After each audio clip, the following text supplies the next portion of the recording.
नमस्कार, स्वागत है आपका। मैं हूं आपके साथ अनामिका पांडे। पुनीता बुलेटिन में साथ है, लेकिन इस वक्त की बड़ी तस्वीर और वही तस्वीर जो दिल्ली में बारिश के दौरान लगभग हर साल सामने आती है, एक बार फिर आपको दिखाने जा रहे हैं। बल्कि हर साल के हर दूसरे दिन जब भी दिल्ली में बारिश होती है तो कुछ यही हालात होते हैं। कहीं वाटर लॉगिंग हो जाती है तो कहीं भीषण जाम लग जाता है। ये दिल्ली की तस्वीर आपको दिखा रहे हैं। ये वो इलाका है दिल्ली का जो दफ्तर जाने के समय अमूमन वैसे भी जाम रहता है। पीक आवर्स में मोस्टली जाम ही रहता है, लेकिन अभी क्योंकि भारी बारिश दिल्ली में कल से हो रही है, इस वजह से सराय काले खां की यह तस्वीर देखकर आप समझ सकते हैं कि बारिश के बीच दिल्ली में इस वक्त क्या स्थिति है। गाड़ियां रेंग रही हैं, लोग कोशिश ये कर रहे हैं कि बस जल्दी से जल्दी किसी तरीके से दफ्तर निकल सके। बारिश की वजह से लोग वैसे इतना समय लेके निकलते हैं घर से कि जल्दी पहुंच सके, लेकिन इस बारिश के बीच जो जाम की स्थिति दिल्ली में बनी हुई है, उसमें ये लोगों का समय लेकर निकलना भी उनके लिए उतना कारगर साबित नहीं हो रहा है, क्योंकि जाम बहुत लंबा है और दिक्कतें बहुत ज्यादा हैं।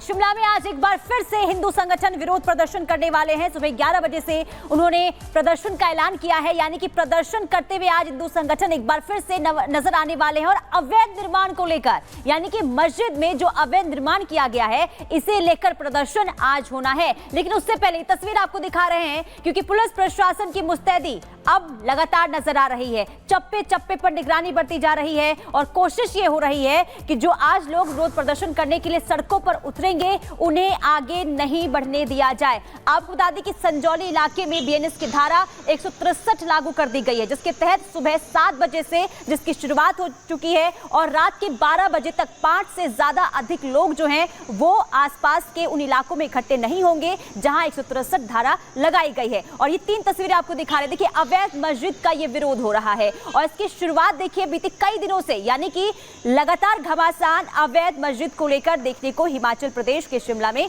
नजर आ रहा है। और आज एक बार फिर से हिंदू संगठन विरोध करेंगे। और शिमला का रुख करते हैं, कोमल इस वक्त हमारे साथ शिमला से जुड़ रही हैं। कोमल, तस्वीरें इसके पहले भी हमने दिखाई है, कितनी बड़ी संख्या में लोग इकट्ठे हुए थे और नाराजगी इसी बात को लेकर कि अगर अवैध निर्माण है मस्जिद तो गिराया क्यों नहीं जा रहा है। आज क्या मांग है लोगों की और क्या हिदायत बरती जा रही है प्रशासन की ओर से? बिल्कुल, देखिए, हिंदू संगठनों ने अल्टीमेटम दे दिया है और 11 बजे का वो समय है जब वो यहाँ पे पहुंचेंगे, प्रदर्शन करेंगे। लेकिन इस बीच सुरक्षा व्यवस्था पूरी तरह से यहाँ पे बढ़ा दी गई है, चाक चौबंद सुरक्षा व्यवस्था कर दी गई है। ये सीढ़ियों से देखिए नीचे मस्जिद का रास्ता जाता है, लेकिन सीढ़ियों के बाहर दिखाए तो भारी संख्या में पुलिस बल की तैनाती कर दी गई है।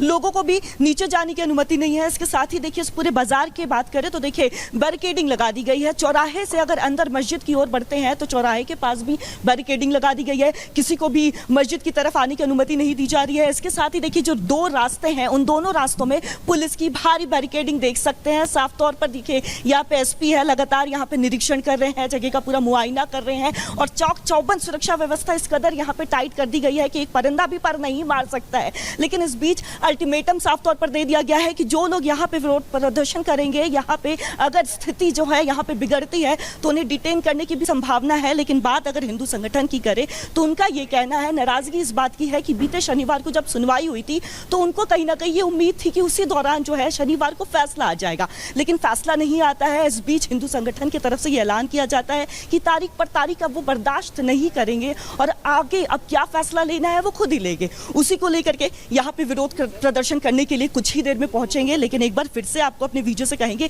थोड़ा आगे लिए चलते हैं, तस्वीरें दिखाते हैं। देखिए चौक से, चूंकि वो माल रोड का इलाका है, कुसुमटी से भी अगर आप नीचे आते हैं चौक पर पहुंचते हैं तो चौक से जैसे ही आप सीधे आएंगे यहाँ पे मस्जिद के लिए आप नीचे जाएंगे जहाँ पे मस्जिद का इलाका आ जाता है। मस्जिद के बाहर सुरक्षा व्यवस्था बढ़ा दी गई है। लोकल पुलिस है, पुलिस की कमांडो है, पैरामिलिट्री फोर्सेज है, साथ ही साथ देखिए सिविल ड्रेसेस में भी यहाँ पे जो पुलिस की टीम है या सीआईडी की टीम है वो भी यहाँ पे घूम रही है। जगह का लगातार आप तस्वीरों के जरिए दिखा रहे हैं। कोमल, आप नजर बना के रखिए, तमाम अपडेट्स आपसे लेते रहेंगे। लेकिन सवाल ये कि आखिर विरोध हो क्यों रहा है वो हम आपको ग्राफिक्स के जरिए बताते हैं। देखिए लगातार वहां पर मांग ये उठ रही है कि जो मस्जिद में अवैध निर्माण किया गया उसे ध्वस्त किया जाए। अवैध तरीके से बिल्डिंग में मस्जिद चल रही है, ये हिंदू संगठनों का आरोप है। मस्जिद के आसपास एक भी मुस्लिम परिवार नहीं है। हर शुक्रवार को स्थानीय लोग वहां पर परेशान होते हैं। पहले यहां एक छोटी मस्जिद थी, लेकिन अब इसे अवैध निर्माण के जरिए यानी कि 3 मंजिला बना दिया गया है। पहले 10 से 15 नमाजी ही यहां पर आया करते थे, लेकिन अब भारी तादाद में यहां पर जो लोग हैं वो पहुंचते हैं, जिससे स्थानीय लोग जो वहां पर हैं वो काफी परेशान हो रहे हैं। खास करके लोगों का ये कहना है कि जो महिलाएं हैं उन्हें काफी दिक्कत हो रही है। अब बाहरी लोग भी यहां नमाज पढ़ने आते हैं, ये वहां पर लोगों का कहना है। बाहरी लोगों के आने से असुरक्षा का माहौल इस वक्त संजौली में बना हुआ है और इसलिए आज जो हिंदू संगठन के लोग हैं वो ये मांग कर रहे हैं कि अवैध निर्माण तो गिराया ही जाए, लेकिन साथ ही साथ वहां पर सुरक्षा भी सुनिश्चित की जाए, क्योंकि बाहरी राज्य से जो लोग आ रहे हैं उसकी वजह से काफी परेशानी हो रही है। और शिमला में इस वक्त भारी पुलिस फोर्स तैनात है। जहां मस्जिद है उसके आसपास भी और माहौल ना खराब हो इसको देखते हुए अलग जगहों पर भी प्रशासन मुस्तैद है। वहीं दूसरी ओर एक तरफ लोग मांग कर रहे हैं कि जल्द से जल्द इस अवैध निर्माण को गिराया जाए, वहीं सुक्खू सरकार भी तैयारी कर रही है कि अवैध निर्माण पर कार्रवाई की जाए। लेकिन कौन लोग हैं जो इस पर राजनीति कर रहे हैं, रिपोर्ट देखिए।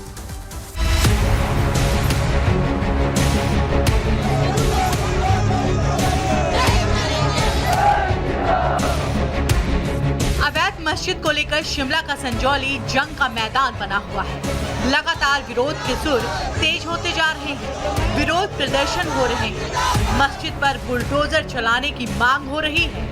हिंदू संगठन सड़कों पर उतर आए हैं, जिसके बाद हालात आउट ऑफ कंट्रोल है। हिमाचल प्रदेश सरकार को समझ में नहीं आ रहा कि आखिर प्रदर्शनकारियों को कैसे शांत कराया जाए और अब इसलिए मुख्यमंत्री सुक्खू ने कानूनी दांव खेला है। पीसफुल प्रदर्शन हो उसके लिए किसी को कोई मनाही नहीं है। किसी भी समुदाय का हिमाचल प्रदेश में सम्मान है, हम सभी समुदायों का सम्मान करते हैं, लेकिन कोई भी कानून व्यवस्था को तोड़ने की कोशिश करेगा वो सरकार उसको तोड़ने की इजाज़त नहीं देती। इसमें जो हियरिंग लगी थी वो डेट आगे कर दी, उसके बाद फिर और भी जो है वो जनभावना थोड़ी आहत हुई है और उसके बाद ऊपर से मुख्यमंत्री का बयान, जिसके कारण थोड़ी और ज़्यादा उनने ये नहीं कहा कि मैं भावनाओं का सम्मान करता हूँ, इस पर हम कार्रवाई करेंगे, लेकिन हम प्रदर्शन जो है वो उसमें कोई गलत करेगा तो उसके खिलाफ कार्रवाई करेंगे। ऐसी बातें करके उनको भड़काने का एक और काम थोड़ा सा ही किया है। अवैध मस्जिद को लेकर बनी आर पार की स्थिति के बीच आज हिंदू संगठनों ने भी मस्जिद को गिराने की मांग को लेकर बड़े प्रदर्शन का ऐलान कर दिया। साफ कह दिया है कि आज संजौली में मस्जिद को लेकर ऐतिहासिक आंदोलन होगा, जिसको देखते हुए पुलिस प्रशासन अलर्ट मोड पर है। पूरे जिले में धारा 163 को लागू कर पुलिस और क्यूआरटी कमांडो को तैनात कर दिया गया है। हर आने जाने वाली गाड़ी की जांच कर रहे हैं। पुलिस का पर्याप्त बंदोबस्त किया गया है और हमने जो है पिछले शाम भी ये बताया था कि प्रोटेस्ट के लिए तो अभी कोई गुंजाइश है नहीं, क्योंकि जितना भी इस संदर्भ में प्रोटेस्ट किया जाना चाहिए था वो अपॉर्चुनिटी सबको मिली है। और अभी हम ड्रोन से भी सर्विलेंस कर रहे हैं। अगर कोई लॉ को ब्रीच करता है तो we will collect adequate evidence against such people. ऐसे लोगों के खिलाफ पर्याप्त एविडेंस हम कलेक्ट करेंगे। वहीं बीजेपी लगातार सुक्खू सरकार पर हमलावर है। प्रदर्शनकारियों के हाउस अरेस्ट पर भी सवाल उठाए हैं। इतना ही नहीं, बीजेपी ने आरोप लगाया है कि वेरिफिकेशन का काम चल रहा है, लेकिन प्रदेश सरकार ने रोक लगा दी। ऐसा तब है जब सुक्खू सरकार के मंत्री ने ही इस अवैध मस्जिद को लेकर विधानसभा में बयान दिया और प्रदर्शनकारियों का समर्थन किया। Bureau report, Republic Bharat.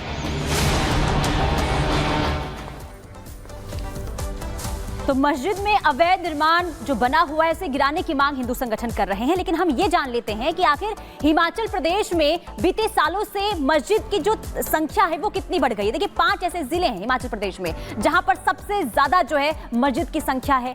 Shimla की बात करें तो यहाँ पर 30 है, चंबा में 87 है, कांगड़ा की बात करें तो 40, बिलासपुर में 34, सिरमौर में 130 मस्जिद वहां पर बनाए गए हैं। लोगों का ये कहना है कि बाहरी राज्यों से लोग आते हैं और यहाँ पर मस्जिद का निर्माण कर रहे हैं और इस वजह से कहीं ना कहीं जो बाहरी राज्यों से लोग आ रहे हैं वो स्थानीय लोगों के लिए परेशानी का सबब बने हुए हैं। उन्हें असुरक्षित महसूस वहां पर हो रहा है क्योंकि ना वेरिफिकेशन होता है और अवैध तरीके से हिमाचल प्रदेश में लोग जो हैं वो आ रहे हैं। और एक सबसे बड़ी मुसीबत यही लोगों के लिए बनी हुई है, जहां संजौली में यानी कि शिमला के संजौली में लोगों का आक्रोश तो देखने को मिल ही रहा है, लेकिन तमाम ये जिले हैं हिमाचल प्रदेश में, यहां पर भी अवैध कई ऐसे मस्जिद है जहां अवैध तरीके से बनाए गए हैं। और शिमला के संजौली में हुए अवैध निर्माण पर कई सवाल भी उठ रहे हैं कि आखिर किसकी इजाजत से इतना बड़ा निर्माण हो गया और किसी को पता भी नहीं चला। बिना नक्शा कैसे इतने फ्लोर का, जब एक फ्लोर की परमिशन थी तो 3 फ्लोर कैसे बना लिए गए। सवाल यह भी कि स्थानीय प्रशासन ने निर्माण क्यों नहीं रोका। प्रशासन की ओर से उस दौरान जब निर्माण हो रहा था कोई कदम क्यों नहीं उठाए गए। साथ ही सवाल यह भी कि क्या स्थानीय प्रशासन पर किसी तरह का कोई दबाव था कि एक तल की परमिशन होने के बाद 3 तल बना दिए गए और किसी ने कोई ध्यान नहीं दिया। सवाल यह भी उठ रहा है कि दूसरे अवैध निर्माण पर एक्शन, लेकिन मस्जिद पर चुप्पी क्यों साधे हुए हैं। मस्जिद पर कोई कुछ नहीं बोल रहा है, लेकिन जब अवैध निर्माण दूसरी जगह गिराए जाते हैं, बुलडोजर चलाया जाता है, तो उस पर सबसे पहले सवाल खड़े कर दिए जाते हैं। स्थानीय पुलिस अफसरों ने आखिर इसकी अनदेखी क्यों की है, सवाल यह भी उठ रहा है, क्योंकि लापरवाही इसमें पुलिस प्रशासन की सबसे ज्यादा सामने आ रही है। अवैध निर्माण की फंडिंग का सोर्स क्या है। अगर 3 फ्लोर बनाए गए हैं एक फ्लोर के परमिशन के बाद, तो जो ऊपर के 2 फ्लोर बनाए गए हैं, 3 फ्लोर बनाए गए हैं क्योंकि, तो दोनों फ्लोर को बनाए जाने की फंडिंग कहां से हुई है, अवैध निर्माण का सोर्स क्या है फंडिंग का, ये सबसे बड़ा सवाल उठ रहा है। लेकिन इस पर प्रशासन की ओर से कोई भी जवाब सामने नहीं आ रहा है। चलिए आगे बढ़ेंगे और अब बात कर लेते हैं राहुल गांधी की। भारत विरोधी बयान, सिखों का अपमान के बाद अब कांग्रेस नेता राहुल गांधी ने अमेरिका में भारत विरोधी अमेरिकी सांसद इल्हान उमर से मुलाकात की है। इल्हान उमर अमेरिका की वो सांसद हैं जिनका रुख हमेशा कश्मीर और भारत के खिलाफ ही रहता है। इल्हान जब बोलती हैं तो भारत के खिलाफ जहर उगलती है और राहुल गांधी ने इन्हीं अमेरिका सांसद से मुलाकात की है। बीजेपी ने राहुल की मुलाकात पर हमला बोला है, आपको सुनवाते हैं। सिख विरोधी, आरक्षण विरोधी बयान देने के बाद और भारत की संस्थाओं पर विदेशी धरती पर सवाल उठाने के बाद अब राहुल गांधी और कांग्रेस का हाथ भारत विरोधी तत्वों के साथ, और ये कोई पहली बार नहीं है कि एक पार्टी के विरोध में उतरते उतरते देश विरोधी ताकतों से ही मिल जाना। इल्हान उमर कौन है जिससे राहुल गांधी मिले। इसने भारत के खिलाफ यूएस कांग्रेस में रेजोल्यूशन लाने का काम किया, भारत की सॉवरेनिटी को वायलेट करते हुए पीओके विजिट किया, और वो भी पाकिस्तान स्पॉन्सर्ड ट्रिप पर। इमरान खान से मिलकर भारत में इस्लामोफोबिया के ऊपर चर्चा की। भारत ने जब 370 को ख़त्म किया तब उसके खिलाफ बोलकर भारत के जम्मू कश्मीर के पोजीशन के खिलाफ पाकिस्तान के जम्मू कश्मीर के पोजीशन को इंडोर्स करने का काम, और लगातार हिंदुओं के खिलाफ नफरत फैलाने का काम इल्हान उमर करती है। आज सवाल ये है कि ऐसी क्या मजबूरी है राहुल गांधी आपकी, ऐसी क्या सत्ता की लोलुपता लालच है कि आप देश विरोधी ऐसी ताकतों से पहले भी मिले हैं और आज भी मिलते जा रहे हैं। अब प्रियंका चतुर्वेदी, उद्धव सेना और इंडिया अलायंस के नेता को बताना चाहिए कि क्या एक पार्टी के विरोध में उतरते उतरते ऐसी ताकतों से, ऐसे लोगों से मिलना भी जायज़ है क्या।